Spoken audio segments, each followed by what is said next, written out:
Olá, queridos, graça e paz.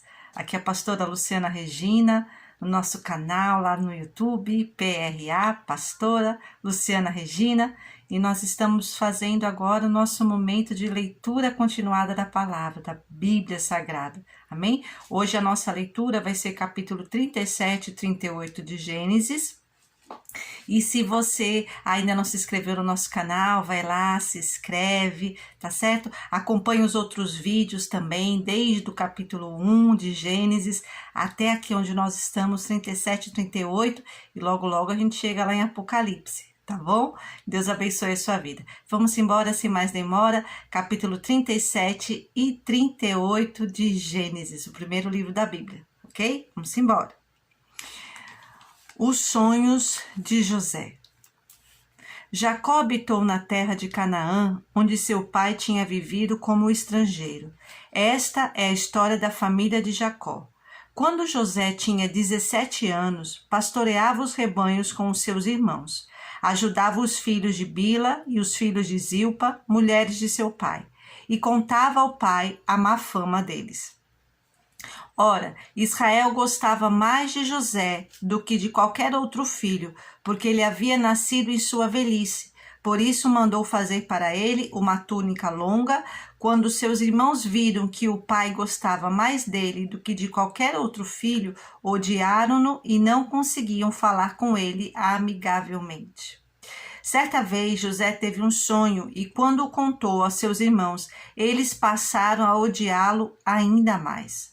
Ouçam o sonho que tive, disse-lhes. Estávamos amarrando os feixes de trigo no campo, quando o meu feixe se levantou e ficou em pé, e os seus feixes se ajuntaram ao redor do meu e se curvaram diante dele. Seus irmãos lhe disseram: então você vai reinar sobre nós? Quer dizer que você vai nos governar? E o odiaram ainda mais por causa do sonho e do que tinha dito. Depois teve outro sonho e o contou aos seus irmãos. Tive outro sonho, e desta vez o sol, a lua e 11 estrelas se curvavam diante de mim. Quando contou ao pai e aos irmãos, o pai o repreendeu e lhe disse: que sonho foi esse que você teve? Será que eu, sua mãe e seus irmãos viremos a nos curvar até o chão diante de você? Assim seus irmãos tiveram ciúmes dele. O pai, no entanto, refletia naquilo. Vendido pelos irmãos. Os irmãos de José tinham ido cuidar dos rebanhos do pai perto de Siquém. Israel disse a José: como você sabe, seus irmãos estão apacentando os rebanhos perto de Siquém. Quero que você vá até lá. Sim, senhor, respondeu ele. Disse-lhe o pai: vá, vê se está tudo bem com os seus irmãos e com os rebanhos, e traga-me notícias. Jacó o enviou quando estava no vale de Hebrom. Mas José se perdeu quando se aproximava de Siquém. Um homem o encontrou vagueando pelos campos e lhe perguntou: que é que você está procurando? Ele respondeu: procuro meus irmãos. Pode me dizer onde eles estão apacentando os rebanhos? Respondeu o homem: eles já partiram daqui. Eu os vi dizer: vamos para Dotã. Assim José foi em busca dos seus irmãos e os encontrou perto de Dotã. Mas eles o viram de longe e, antes que chegasse, planejaram matá-lo. Lá vem aquele sonhador, diziam uns aos outros. E agora? Vamos matá-lo e jogá-lo num destes poços e diremos que um animal selvagem o devorou. Veremos então o que será dos seus sonhos. Quando Rubem ouviu isso, tentou livrá-lo das mãos deles, dizendo: não lhe tiremos a vida. E acrescentou: não derramem sangue, joguem-no naquele poço no deserto, mas não toquem nele. Rubem propôs isso com a intenção de livrá-lo e levá-lo de volta ao seu pai. Chegando José, seus irmãos lhe arrancaram a túnica longa, agarraram-lhe e o jogaram no poço, que estava vazio e sem água. Ao se assentarem para comer, viram ao longe uma caravana de ismaelitas que vinha de Gileade. Seus camelos estavam carregados de especiarias, bálsamo e mirra que eles levavam para o Egito. Judá disse então a seus irmãos: que ganharemos se matarmos o nosso irmão e escondermos o seu sangue? Vamos vendê-lo aos ismaelitas. Não tocaremos nele, afinal é nosso irmão, é nosso próprio sangue. E seus irmãos concordaram. Quando os mercadores ismaelitas de Midian se aproximaram, seus irmãos tiraram José do poço e o venderam por 20 peças de prata aos ismaelitas, que o levaram para o Egito. Quando Rubem voltou ao poço e viu que José não estava lá, rasgou suas vestes e, voltando a seus irmãos, disse: o jovem não está lá, para onde irei agora? Então eles mataram um bode, mergulharam no sangue a túnica de José e a mandaram ao pai com este recado: achamos isto, veja se é a túnica de teu filho. Ele a reconheceu e disse: é a túnica de meu filho, um animal selvagem o devorou, José foi despedaçado. Então Jacó rasgou suas vestes, vestiu-se de pano de saco e chorou muitos dias por seu filho. Todos os filhos e filhas vieram consolá-lo, mas ele recusou ser consolado, dizendo: não, chorando descerei à sepultura para junto de meu filho. E continuou a chorar por ele. Nesse meio tempo, no Egito, os midianitas venderam José a Potifar, oficial do faraó e capitão da guarda. A história de Judá e Tamar, capítulo 38. Por essa época, Judá deixou seus irmãos e passou a viver na casa de um homem de Adulão chamado Ira. Ali Judá encontrou a filha de um cananeu chamado Suá e casou-se com ela.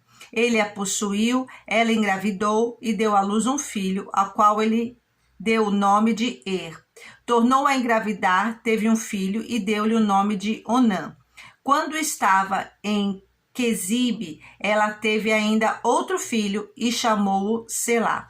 Judá escolheu uma mulher chamada Tamar para seu filho mais velho. Mas o Senhor reprovou a conduta perversa de filho mais velho de Judá, e por isso o matou. Então Judá disse a Onã: case-se com a mulher do seu irmão, cumpra as suas obrigações de cunhado para com ela, e dê uma descendência a seu irmão. Mas Onã sabia que a descendência não seria sua. Assim, toda vez que possuía a mulher de seu irmão, derramava o sêmen no chão para evitar que seu irmão tivesse descendência. O Senhor reprovou o que ele fazia e por isso o matou também. Disse então Judá a sua nora Tamar: more como viúva na casa de seu pai, até que o meu filho Selá cresça, porque temia que ele viesse a morrer como seus irmãos. Assim Tamar foi morar na casa do pai. Tempos depois morreu a mulher de Judá, filha de Suá.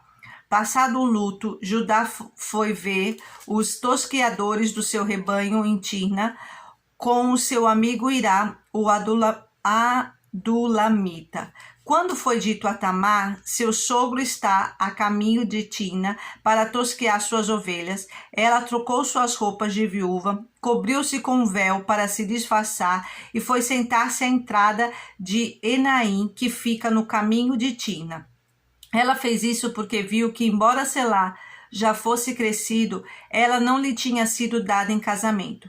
Quando a viu, Judá pensou que fosse uma prostituta, porque ela havia encoberto o rosto. Não sabendo que era sua nora, dirigiu-se a ela, à beira da estrada, e disse: venha cá, quero deitar-me com você. Ela lhe perguntou: o que você me dará para deitar-me comigo? Disse ele: eu lhe mandarei um cabritinho do meu rebanho. E ela perguntou: você me deixará alguma coisa como garantia até que o mande? Disse Judá: que garantia devo dar-lhe? Respondeu ela: o seu selo com o cordão e o cajado que você tem na mão. Ele os entregou e a possuiu, e Tamar engravidou. Ela se foi, tirou o véu e tornou a vestir as roupas de viúva. Judá mandou o cabritinho por meio de seu amigo Adulamita, a fim de reaver da mulher sua garantia. Mas ele não a encontrou e perguntou aos homens do lugar: Onde está a prostituta cultual que costuma ficar à beira do caminho de Enaim? Eles responderam: aqui não há nenhuma prostituta cultual. Assim, ele voltou a Judá e disse: não a encontrei. Além disso, os homens do lugar disseram que lá não há nenhuma prostituta cultual. Disse Judá: fique ela com o que lhe dei. Não quero que nos tornemos objeto de zombaria. Afinal de contas, mandei a ela este cabritinho, mas você não a encontrou. Cerca de 3 meses mais tarde, disseram a Judá: sua nora Tamar prostituiu-se e na sua prostituição ficou grávida. Disse Judá: tragam-na para fora e queimem-na viva.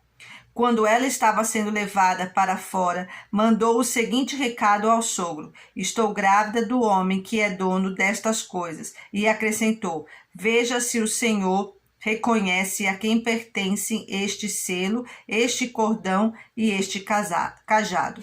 Judá os reconheceu e disse: ela é mais justa do que eu, pois eu devia tê-la entregue a meu filho Selá. E não voltou a ter relações com ela. Quando lhe chegou a época de dar à luz, havia gêmeos em seu ventre. Enquanto ela dava à luz, um deles pôs a mão para fora. Então a parteira pegou um fio vermelho e amarrou o pulso do menino, dizendo: este saiu primeiro. Mas quando ele recolheu a mão, seu irmão saiu, e ela disse: então você conseguiu uma brecha para sair. E deu-lhe o nome de Pérez. Depois saiu seu irmão, que estava com o fio vermelho no pulso, e foi-lhe dado o nome de Zerá. Amém, amados. Finalizamos mais uma leitura continuada na Bíblia. Peço que você continue conosco, fazendo essa devocional, conhecendo mais a palavra, que isso vai trazer crescimento e edificação para a sua vida. Amém? Deus abençoe vocês. Fiquem na paz. Tchau.